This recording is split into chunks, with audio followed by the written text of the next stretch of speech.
I need you, love you, I need you. Lofi Poli Sci, how we doing out there? Dr. P right here, and we're coming back at you with our good old friend Gregory Day, writer, bookseller, and lead programmer in the Gourmet Cinema Gang, a film community serving up the pleasures of cult horror and exploitation cinema in Austin, Texas. How you been doing, my friend? Man, I'm great. How are you doing? Oh, most well, most well. Spring is in the air. You know that groundhog didn't see any shadows, so the temperature's starting to feel nice. And it's like, oh, what is this? What is this? Spring in Louisiana? I can dig it. I dig it so much. But how you been doing? It's been a minute since we've been at it. You know, for all you new lo-fi listeners out there, Gregory Day used to bring us monthly top 10 movie lists that, you know, with all kinds of goodies in them. But now we switching things up a little bit. You know, we're gonna try out this new format we calling 30 versus 3. You know, Gregory Day is to come up with a movie genre list of his 5 favorite flicks or something adjacent to it, and he gets 30 seconds to talk about them, and I get 3 words to sum them up, and then he gets one full review on the list, and then I get one full 30 seconds for the movie of my choice. So how you feeling about this, switching things up like we doing compared to what we used to do? Yeah, I'm really excited about this. It's great to be back here talking with you. It feels like forever, even though I think it's just a couple months. But um, yeah, I'm excited to do this. It's a new format, and I have actually like the choices are going to be radically different than how we used to do things too. So I'm excited to go on this whole journey with you. Likewise, my friend, likewise. And what do you have for us today? What's our topic that we're diving into? Yeah, so we're doing 5 instead of 10, and so it's Oscar season, and so I wanted to do something that will be of the moment, but also not exactly what you might expect. And so we're going to do top 5 classic stunts because there's a lot of talk around the fact that stunt performers, coordinators, actors, everyone involved in stunts doesn't get an Oscar. They don't even get thought of in being recognized by the industry. So I wanted to explore this topic, and it's could be based in Hollywood and classic stunts, and kind of giving a brief overview of what stunt work in Hollywood has been. And when you say classic stunts, what do you mean by classic? Yeah, so we're going to break it down as like your primary stunts, the stunts that paved the way for what we think of as stunts now, and sort of kind of give you like a rubric, if you will, of or looking to define what stunt work really is. So like old school classic movies, nothing new, right? No, Yeah, nothing modern. nothing new, nothing new. These are going to be staples of stunt work. And I want to say we're going to end in the 70s here, but we do start in the silent era. And this is all going to be, like I said, it's going to be Hollywood stunts. So there's no Hong Kong cinema. There's nothing else outside of this because I could go on forever about that. So Right, right. since it's the Oscar season, we're sticking with American movies. In the 1970s, that's still 50 years ago. So we definitely can Yeah, call that classics now. yeah, absolutely. Well, you want to introduce the movie first, or do you want me to do my 3 words first, or how do you want to do it? Yeah, let me do the intro, and Okay. I guess to set it up, I sent you all the scenes that we're going to be talking about. So I'm going to give a little brief description for everybody, and then you're going to give me your your take on it. All right, sounds good. Good. Take it away, buddy. All right, so number 5, we're starting with Three Ages from 1923, classic Buster Keaton stunt here. I mean, there's no better way to start a stunt list than talking about a fall. I mean, this is a man who made a career out of falling down, and he makes it funny and he makes it thrilling.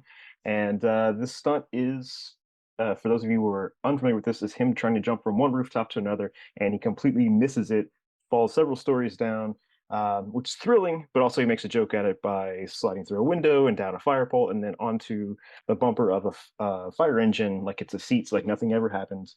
And it takes you to the next scene. But it's just this jump that's so frightening yet funny that it kicks off really like what stunts are in cinema. And there's 2 genres that really kick off stunts for us, and one of them is the comedy. All right, my 3 words. Real? No way. No way. No way. Okay. Like, that's my 3 words. That's it. That's it. No way. No way it's real. No way. No way.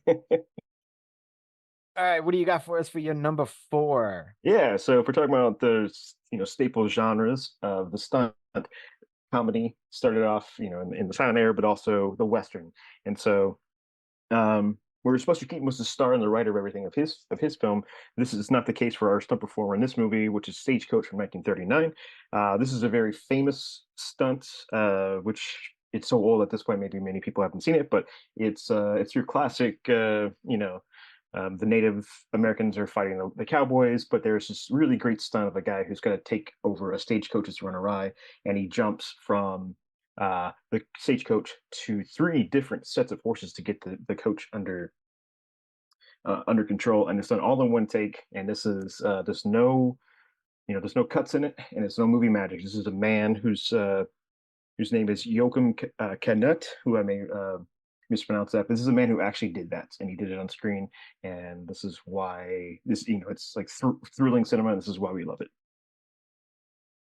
All right, my 3 words: jumping horses. Nah. No, that's it. All right. Yeah. So number 3 coming up. This is going to be one I do my 30 seconds on, but go ahead and set it up. Yeah. So number 3, we're taking a very different approach here. We're going to talk about the fire suit stunt, which is setting someone on fire for real. And this the first film to ever do it was The Thing from Another World from 1951. And this is towards the end of the film when they decide to fight the alien, and they douse the actor playing the alien in gasoline and just light him up. But this is a full body flame suit that they did, where they just put this guy in asbestos and fiberglass and gave him an oxygen machine to breathe into, which almost could have killed him if the oxygen had ignited. But when you see this scene, it's hard to believe that they did this without anybody getting hurt, but it's amazing. All right, so this is going to be my 30-second one. And first, like 1951, so 70 years ago, over 70 years ago, lighting a person on fire. And then during the scene when the flames were starting to die down, they threw what I could only imagine was, and you said was, gasoline on it, and the dude just ignites even further. And I'm just like, oh my God, this dude's gonna die. No way in hell would I ever allow. I don't care what kind of suit you put me in. You could put me in an astronaut suit. You were not throwing gasoline on me. Dude, this is craziness, man. This stunt, never. Never. All right, what you got for your number 2? Or actually for this one, let me give you my 3-second first. Because maybe you could answer my 3 words. All right, so my 3 words are gone in 60 seconds? ? Okay. Yeah. So we can't make a stunt list without talking about the car chase, and well, those car chases exist before this. I mean, Buster Keaton did car chases in his films. This is the film that defined the modern car chase, and it's every film ever, for the last 50 years is tried to copy. This is Bullet from 1968. This is the classic car chase through San Francisco. The ends in a fireball, crash into a gas station. But this movie predates Gone in 60 Seconds, even the original Gone in 60 Seconds, by 5 years. I think that movie came out in 73. I could be wrong. But this is the classic. I mean,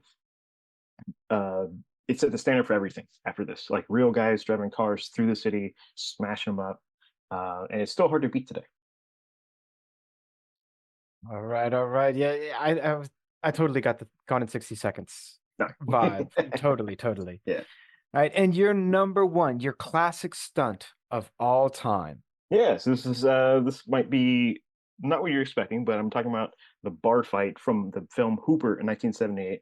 And one of the most basic things a stunt performer has to do is do a fight. They have to get hit. They have to hit others. They have to fall down. They have to act hurt and so forth. And the bar fight in Hooper is just a love letter to the saloon brawl, to the fist fights. It's got people going through windows, through jukeboxes, over their bar, people getting thrown. I think people getting bit. And it's spectacular. And this is like, this is what you think of when people do this, or they used to do this every day. This is their everyday job. They came to work, and this is what they had to do. And I'm going to talk about Hooper a little bit more because it's the film that I want to review. But okay. But it's a classic fight.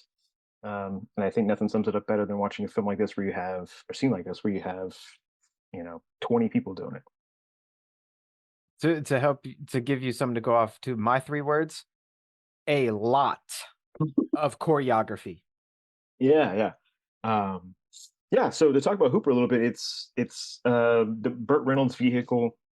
It's a film he made right after Smoking the Bandit, and I almost chose Smoking the Bandit's car jump in that film, except for this film I want to talk about because it's a love letter to guys who work in the stunt industry. Burt Reynolds worked with a lot of guys. His own stunt double Hal Needham wrote and directed Smoking the Bandit and this film Hooper, and it's got a lot of other stuff in it other than this bar fight. It's got a helicopter jump.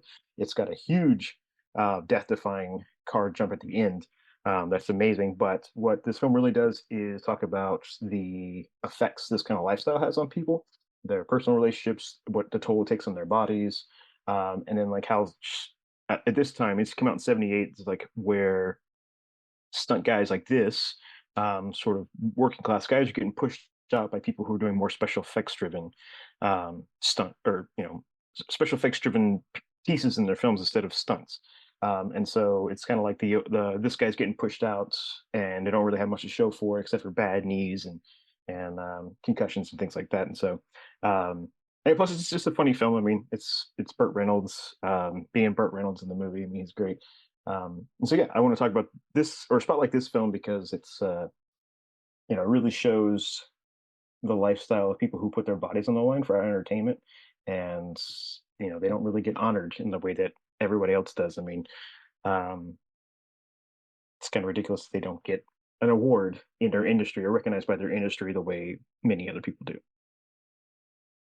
Yeah, that's right. You don't really hear about stunts other than, oh, that was a great stunt, and then that was it. There's no Mhm. Oscar buzz around it or anything like that. And I think there should be. I think there should most certainly Yeah. be.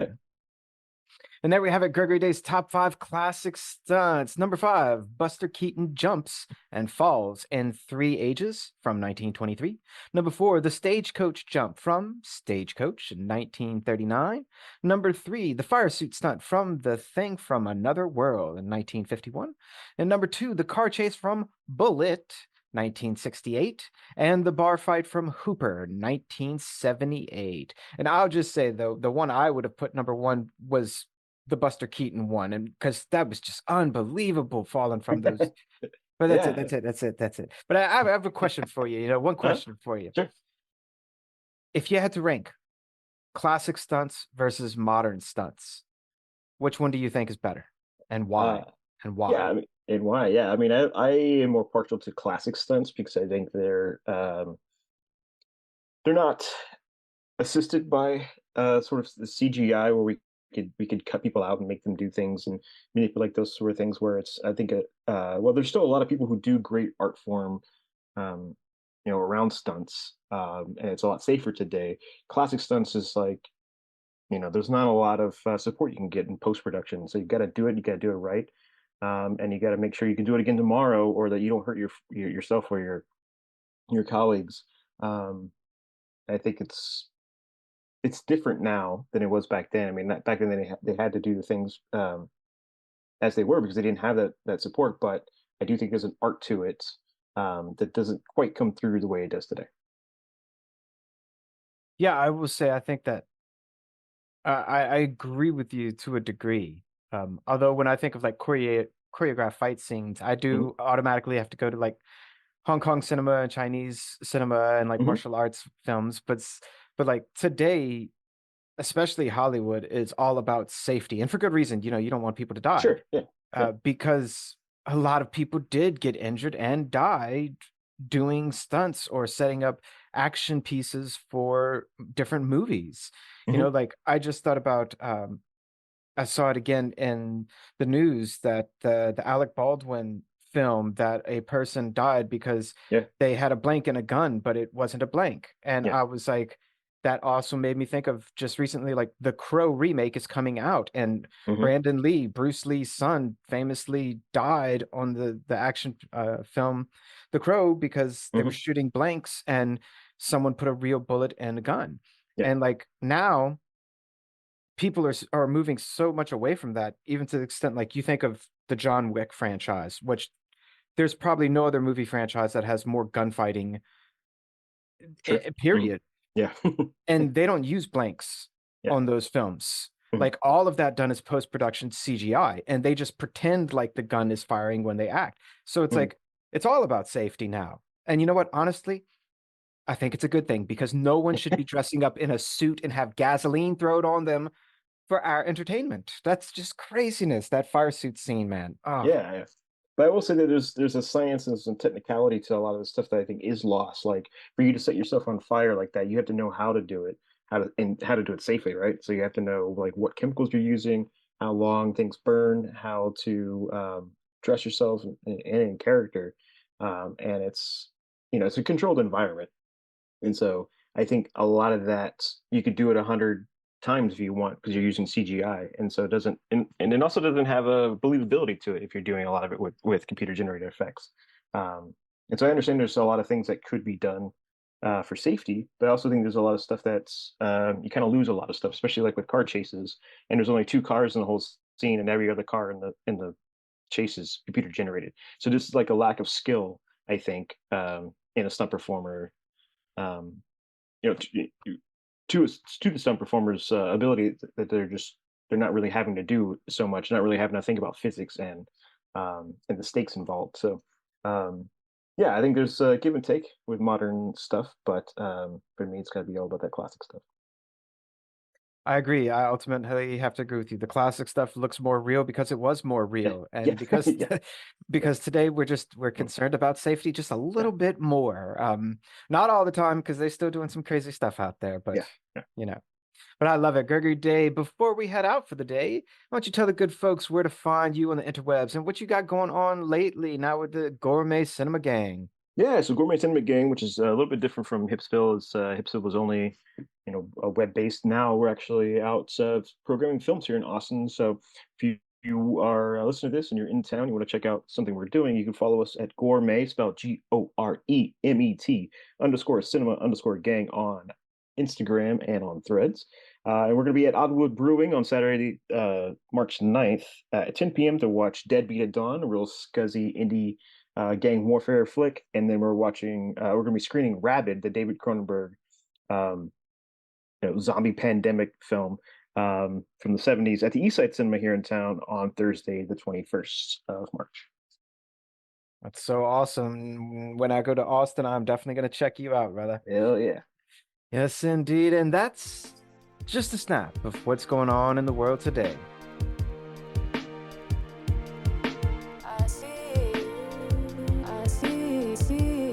I bring it down like.